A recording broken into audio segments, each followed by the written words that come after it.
ഞാനിന്നിവിടെ ഉണ്ടാക്കുന്നത് പാലക് ചിക്കൻ അല്ലെങ്കിൽ ചിക്കൻ സാഗോ എന്ന് പറയുന്ന ഒരു നോർത്ത് ഇന്ത്യൻ കറിയാണ് കേട്ടോ.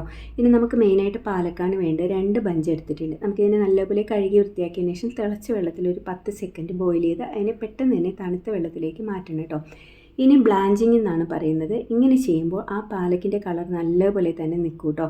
ഇതിനെ ഒന്ന് സ്ക്വീസ് ചെയ്തൊരു മിക്സിയുടെ ജാറിലേക്ക് മാറ്റുക. എന്നിട്ട് ഒരു ബഞ്ച് മല്ലിയില കൂടി ചേർത്ത് നല്ലപോലെ അരച്ചെടുത്ത് മാറ്റി കേട്ടോ.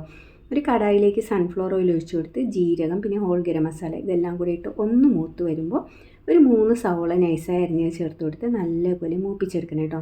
ഇതിലേക്ക് ഒരു ടേബിൾ സ്പൂൺ ജിഞ്ചർ ഗാർലിക് പേസ്റ്റും 3-4 പച്ചമുളക് അരിഞ്ഞതും കൂടി ചേർത്ത് വഴറ്റുക.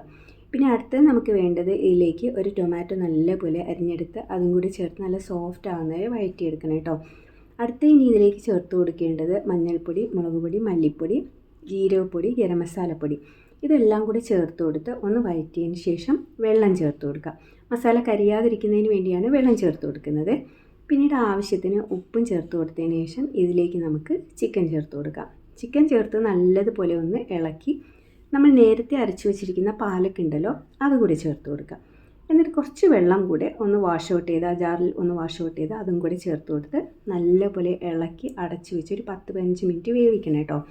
ഇനി ഇതിലേക്ക് നെയ്യിൽ 4-5 വെളുത്തുള്ളി മൂപ്പിച്ച് അതിലൊരു നുള്ളു കായപ്പൊടിയും ഒരു അല്പം മുളക് പൊടിയും കൂടി ചേർത്ത് കറിയിൽ താളിച്ചൊഴിക്കണം കേട്ടോ. ഇതിലേക്ക് കുറച്ച് ഇഞ്ചി അരിഞ്ഞതും മല്ലിയില അരിഞ്ഞതും ചേർത്ത് കൊടുക്കുക. ലാസ്റ്റ് ഫ്രഷ് ക്രീം കൂടി ചേർത്ത് ഇളക്കി സെർവ് ചെയ്യുക. ചപ്പാത്തിയുടെ കൂടെ അടിപൊളി ടേസ്റ്റാണ് കേട്ടോ. എല്ലാവരും ഒന്ന് ട്രൈ ചെയ്ത് നോക്കിയിട്ട് ഫീഡ്ബാക്ക് പറയാൻ മറക്കരുത്. Thanks for watching.